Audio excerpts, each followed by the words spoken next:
I love the term change leadership. So how do you lean into change as a positive motion? It is progressive. It is a strategy. It is a way that we can continue to evolve and grow at a rapid pace, as opposed to just something we manage. Welcome to Scale Sessions, the podcast that helps revenue leaders like you boost sales and revenue to achieve business growth with in the trenches insights. We can skip the fluff and focus on real-world strategies you can use right away.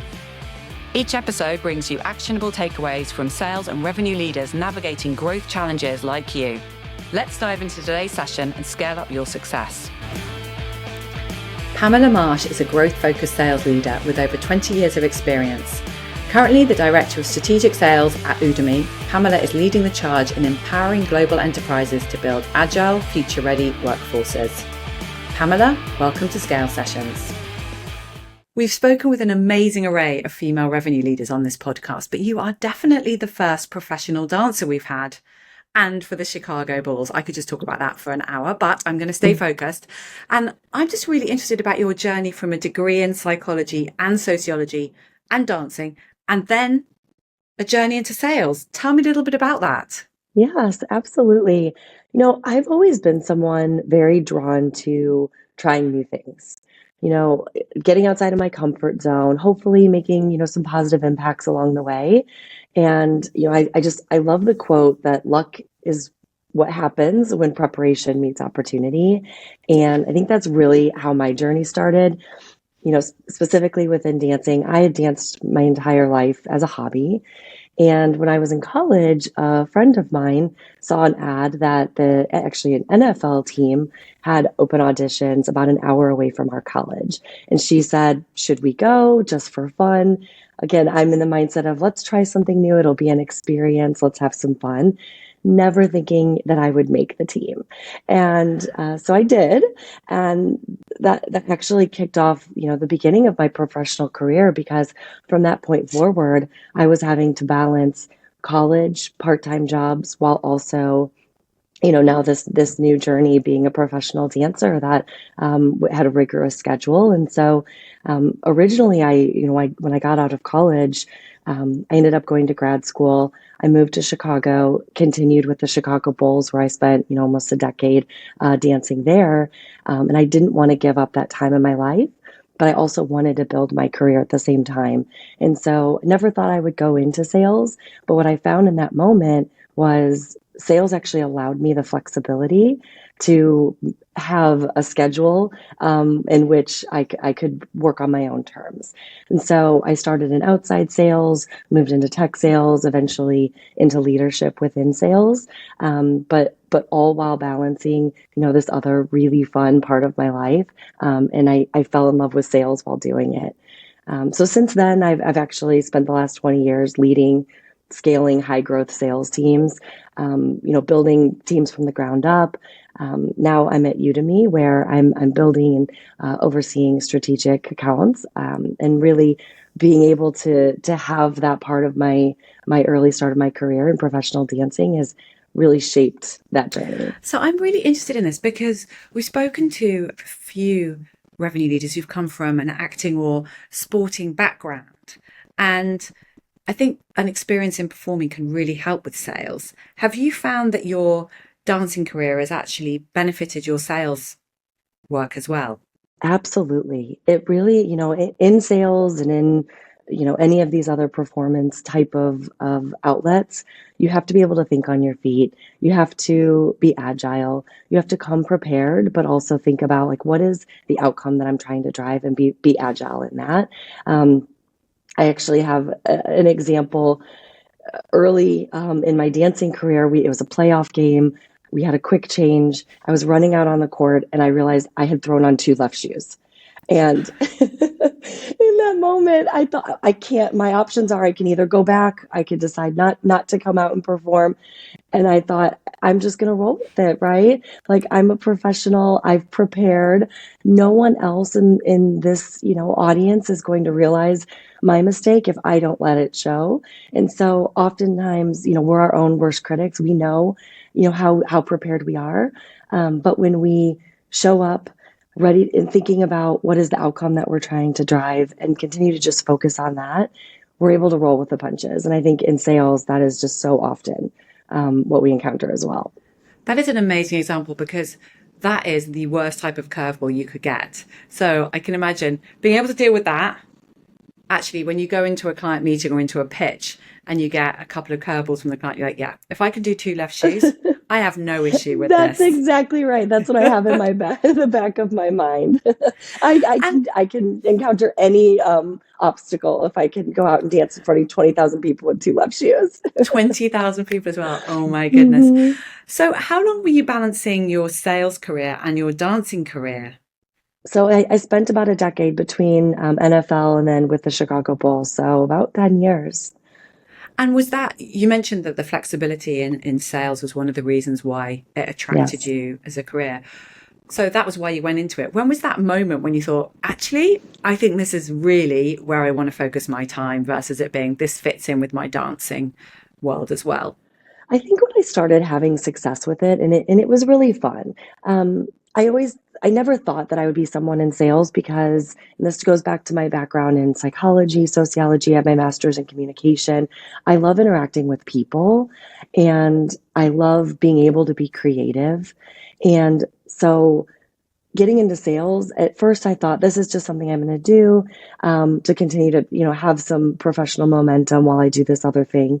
And once I realized that sales is also a lot of that, especially if you find the right organizations selling the right products, I was able to find outlets to make an impact, to sell things that I actually really cared about. And I can see the positive impact I'm having to the organizations that I'm partnering with, to my customers, as well as once I got into leadership within my team, being able to develop team members, see them succeed, and help them reach their goals. That really turned into my passion.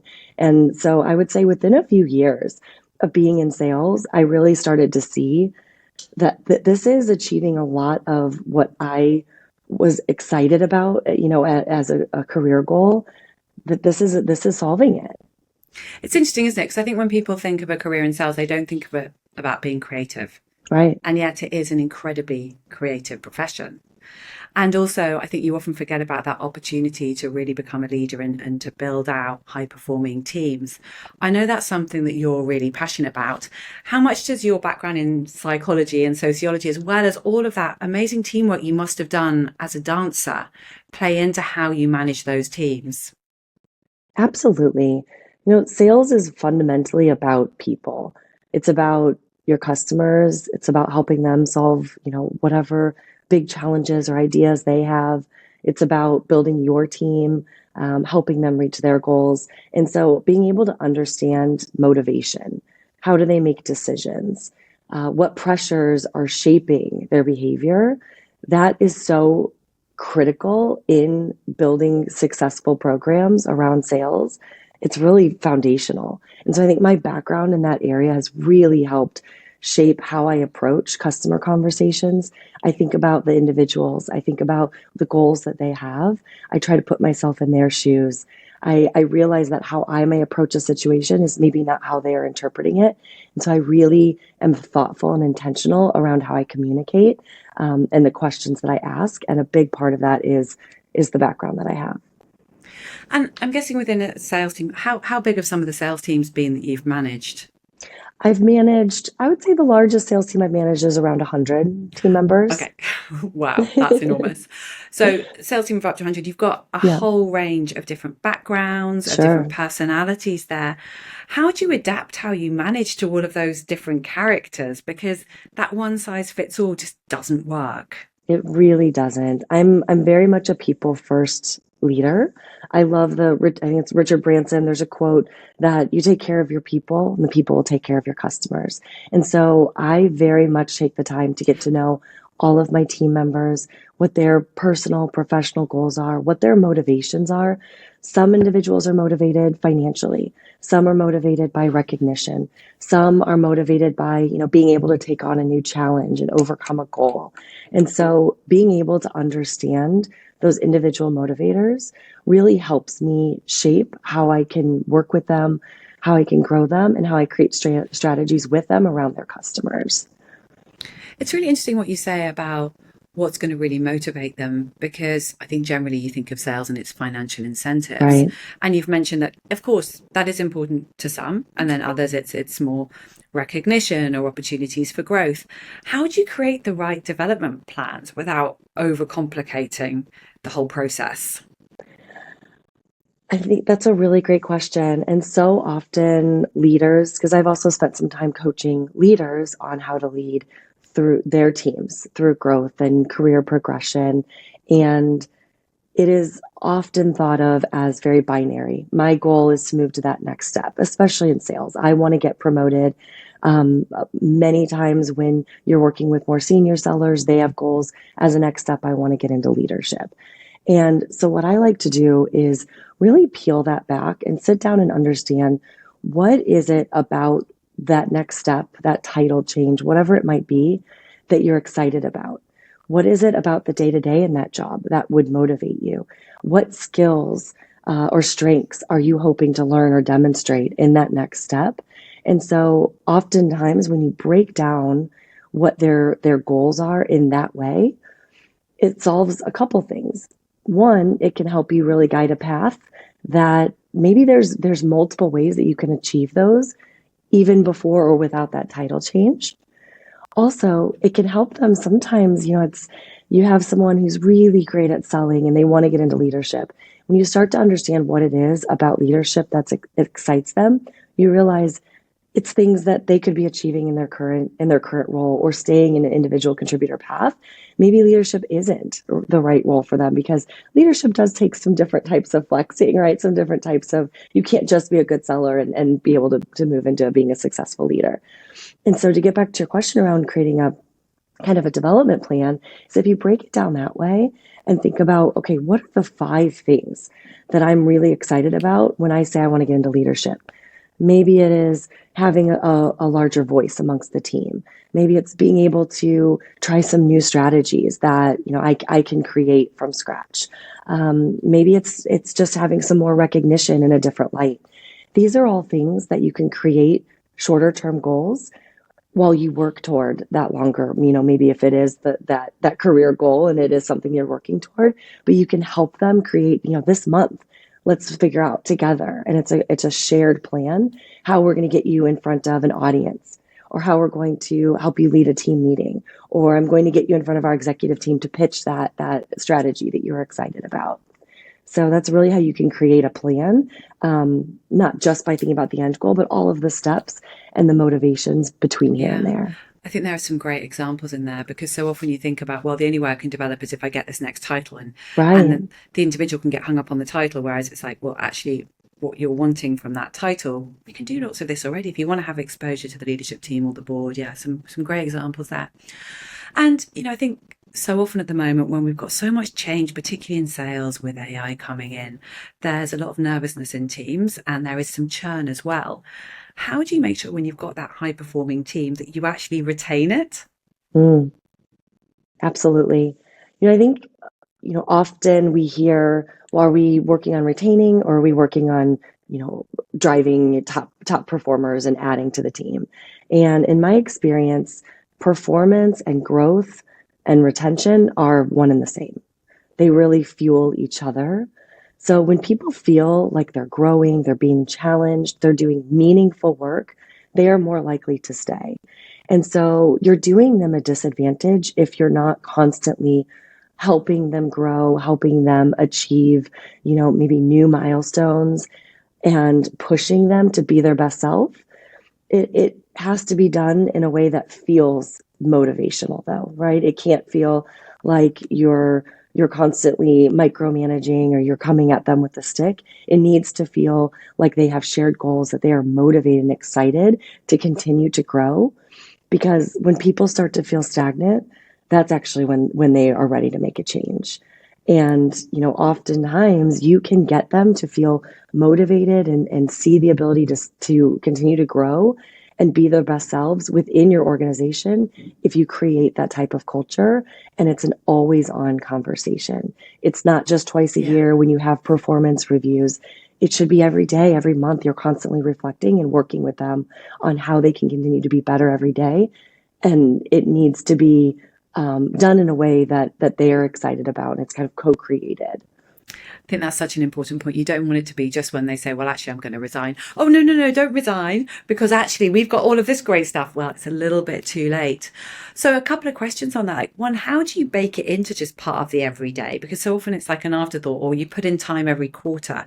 How do you make it part of that regular conversation? Right. It has to be very intentional. And so, every time I take over, working with a new team member or hiring someone new, I set that stage early and often that, I'm going to carve out at least once a month time in our one-on-one where we're going to take a step back and talk about your personal goals. And I think that's something that's easy to work within your calendar, that, I have a framework where, each week we've got, our one-on-ones, and our one-on-ones are often talking about, action items, goals this week with our customers and various strategies. But once a month, I do a long form one-on-one. And part of the agenda, a big part of the agenda, is to not talk about the business. It's to talk about how we are against last month's goals, professional or personally, right? What are the things that you set out to accomplish on your own? What were some of the milestones that we talked about last month that are running toward that bigger goal? We set a goal by end of year that these are the new skills that you want to develop, or these are your personal milestones you want to achieve. How are we pacing this month? What can I do to help you enable those things in this next month? And so I think just carving out the time, at least monthly, and when you have it that top of mind at that frequency, it naturally starts to become a part of your everyday then as well. And when you take on a new team, or someone joins a team and they're not really used to this, how do you actually get them to open up? Because I imagine some of them are a bit frozen, like, what should I be saying? Is there a right or wrong answer? Am I going to be marked on this? So there may well be some reticence to actually be open and honest. How do you break through that barrier? Sure. Typically, when I start with someone, I think it's easier to give more like options. So things like, I would love to understand what motivates you. Here are a list of 5 motivators that I typically hear amongst our team. Oh, I love that. Multiple choice. Right. I'm sure all 5 of these are motivating for you, right? Financially, financial motivation, recognition, the ability to have flexibility in your schedule, right? Think about some things that are more tangible as well as intangible. Maybe give them a list and maybe do it together. Help them stack rank, right? What would come top of mind here? What kind of falls off the bottom is just really not as top of mind for you? And then how does that show up? Even things like recognition. It's often people don't want to say, well, I am motivated by recognition. That's something that, you have, especially not British people. Right. I was so ashamed. No, but it's so common, and especially women, right? Yes. That's something that they struggle with is it is a motivator, but it's not often communicated and maybe even not top of mind for them. And so working through examples, and I think for myself, being able to showcase to them some things that I like to do. I like to be able to share your wins with others. I can share them. I love to share them publicly, maybe in broader Slack channels so that others can learn from your best practices. But if that's not exciting to you, I'm also happy to share just within my executive team, right? And so again, like giving them these examples and seeing how they respond, and having a dialogue around it, so there really isn't a right or wrong. It's really creating, again, just like, how do we work together? And when I'm working with someone new, I really frame it in that way.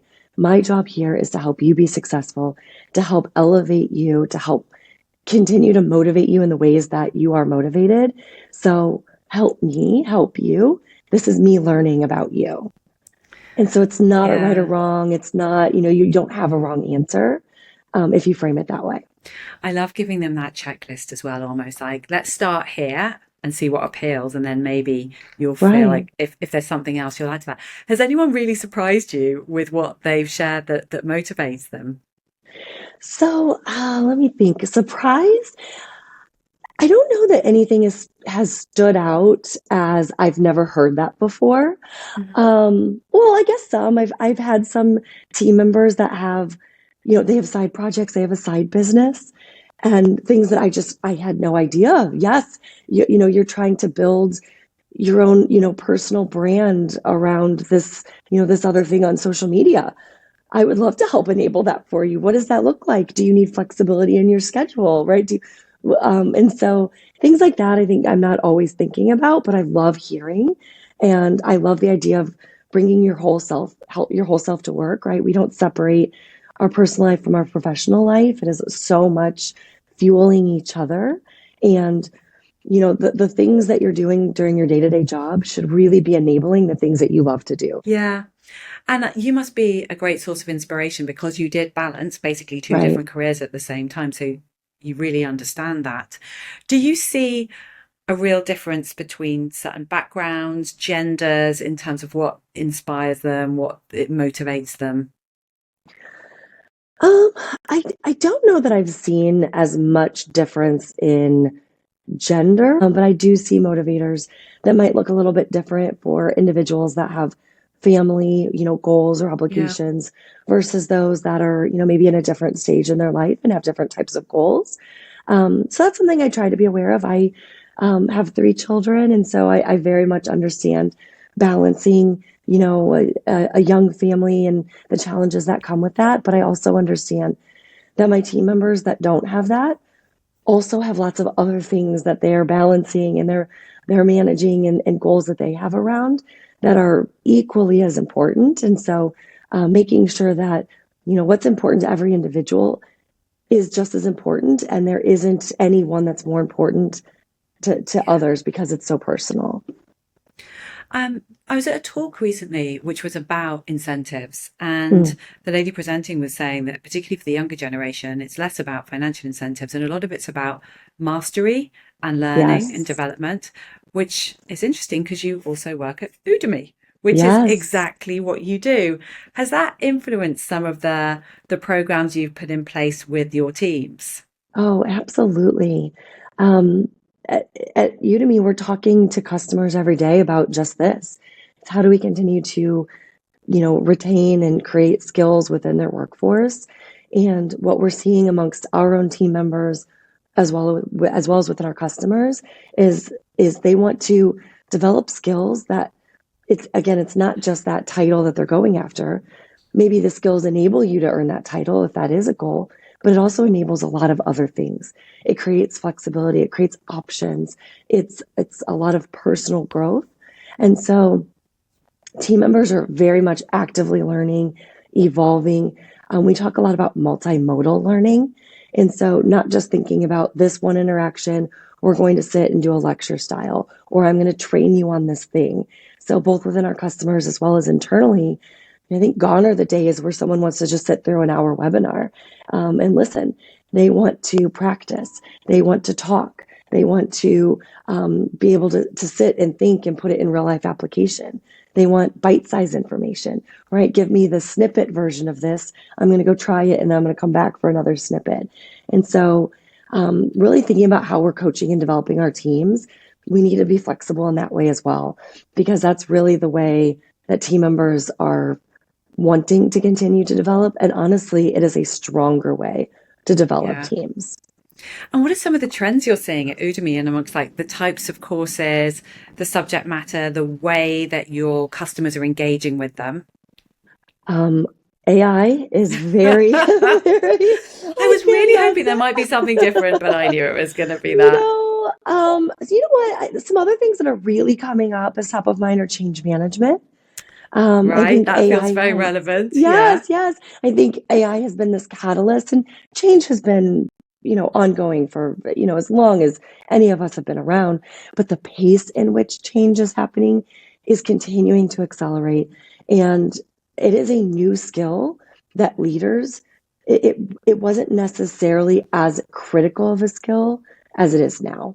Is you have to not just be able to manage through change, but I love the term change leadership.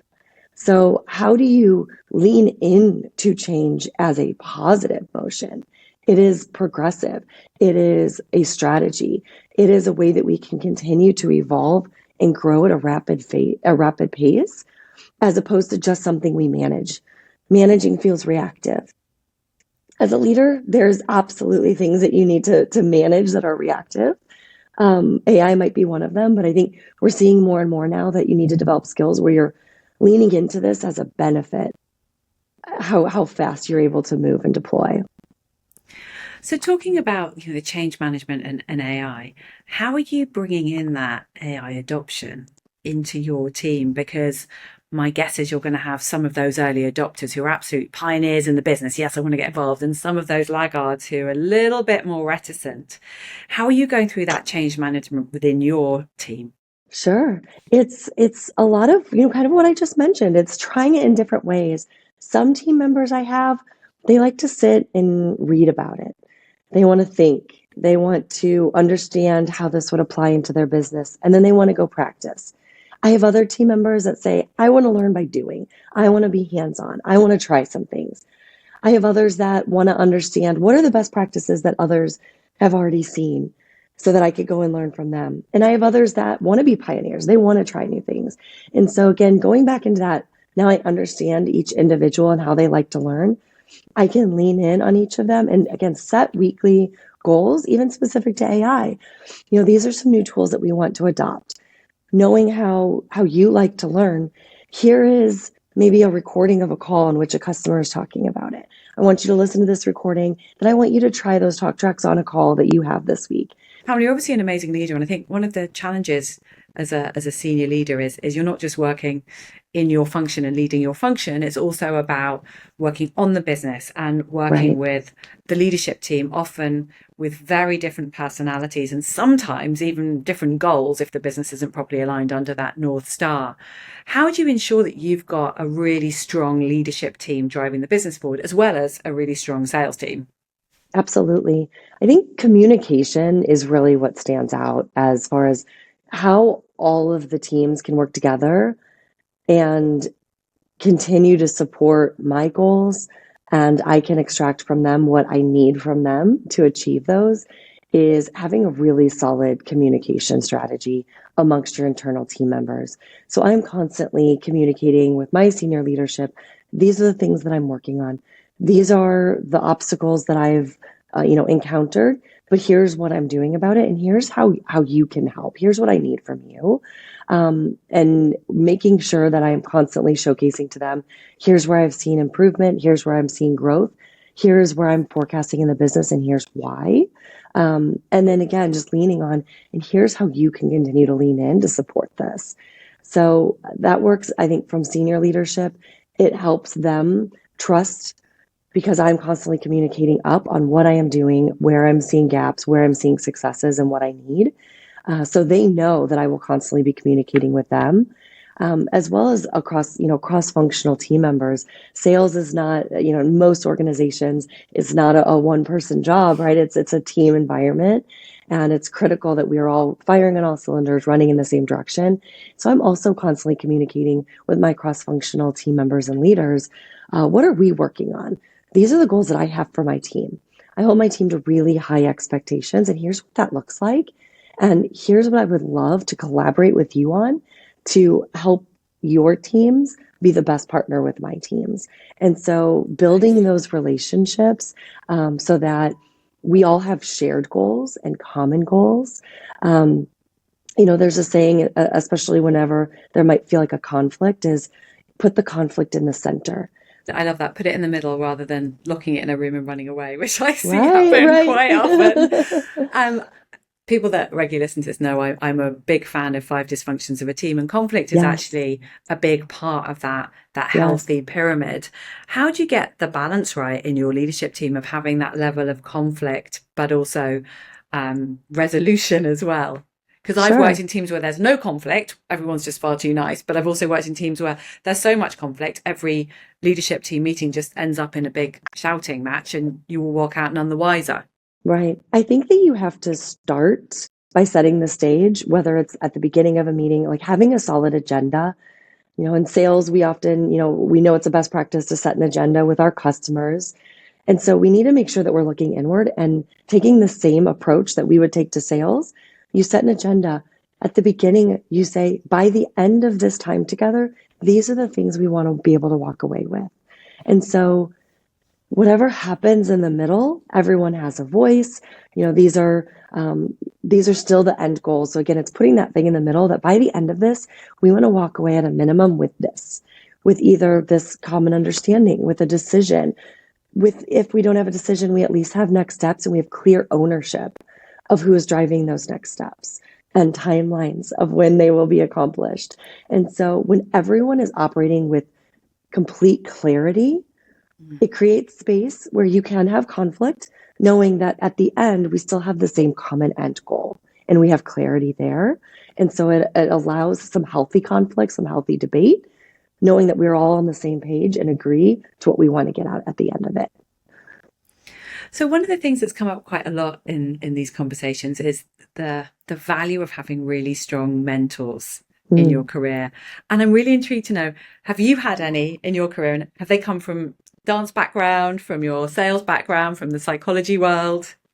Absolutely. I have so many mentors, whether formal or, informal. It's just people that I lean on. I have a handful of friends that I danced with, for 10 years that are just my sounding board.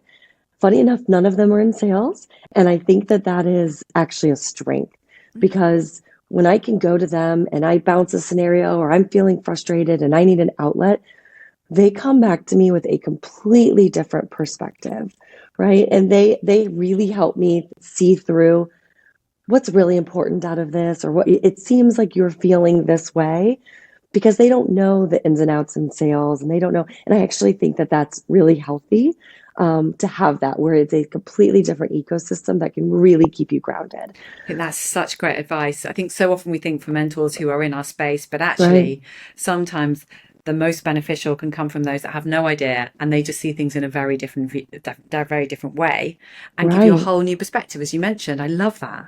Absolutely. So I definitely have a sounding board there. As far as, formal mentors or mentors kind of within the space, I've been so lucky to have so many amazing ones. I do think it's really important in a mentor-mentee relationship that as a mentee, it is my responsibility to guide the conversation around what I want to get out of this relationship and sharing with them how they can help me, what I want to learn from them, and following up with them, sharing how their advice has been successful, and we want to continue to take it to the next level. And I think that I've seen these mentor-mentee relationships, especially in organizations where it's matched, right? Maybe Yeah. you're just given this role and you're going to be an official mentor, you're going to be an official mentee. It sounds exciting if you don't give that guidance, because often, I think as a mentee, you think, well, I'm just going to be here to learn and I'm just going to show up and I'm going to sit and be ready for my mentor to share all their wisdom. When in reality, I encourage, when you are in that mentee role, that it's your responsibility to really drive what it is that you need. Where are you stuck? Where do you need help seeing around corners? What end goals are you running toward, so that your mentor can really create a solid plan and to guide you? Yeah. So valuable. And I think the biggest joy I get when I'm mentoring people is when they send me feedback of like, oh, I took on board this and I've achieved this and I couldn't ask for more than that. That's what makes me happy and makes me Absolutely. want to do more of it. And now I'm going to ask you to get out your crystal ball. Sure. What do you think are some of the key trends we're going to see in sales and revenue intelligence over the next couple of years? Ooh, we definitely have some. It's a rapidly evolving world right now in, sales, revenue intelligence. Some trends that I'm really seeing, and then I think will continue to shape the future. AI powered insights are really changing the way, not just how we run our business, but I'm encouraging leaders to also think about how that changes how we coach teams, right? We're moving away from, just looking at lagging indicators or, leading indicators, these kind of stagnant numbers within the business to forecast. Now you can really look at signals and behavioral, attributions. What are the language that's being used in meetings? How are the customers leaning in? How are they showing up to handle objections, right? A lot more of the soft skills and soft interactions that historically would have been missed Now, with the power of AI, we're able to have a much more robust ability to coach and manage through kind of deals and sales processes. So that's number one.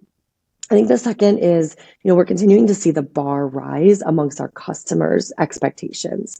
So there is so much more that they are able to understand on their own about your product or about your industry, even about your sales process.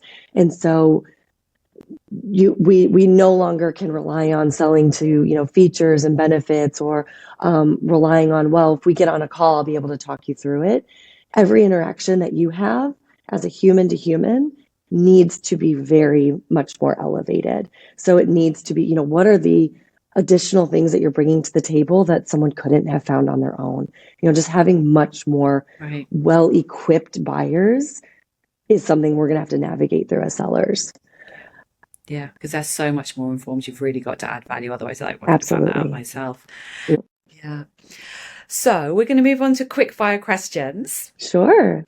What's the biggest lesson you've learned in your career, apart from being able to dance with 2 left feet? Well, 2 left shoes, I should say. 2 left feet. You definitely don't have that. That's the number one, right? Number one. I would say, don't wait for permission.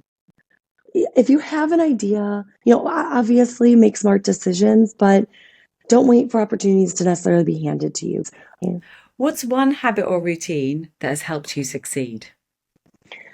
In my routine, I like to do a lot of reflection. So at the end of every week, thinking about, did I accomplish the goals I set for myself this week? What did I learn? Where did I make an impact? What do I want to shift for next week? It really helps you get off of just kind of that cogwheel and really stop and have that moment of reflection so that you could reset on a regular basis. What book or podcast would you recommend? You've mentioned Impact Players. Would it be that Sure. one? I do. I love all of Liz Wiseman's work, Impact Players, Multipliers, Rookie Smarts. I also love any of Simon Sinek's work as a leader, especially Leaders Eat Last. It's one of my favorites.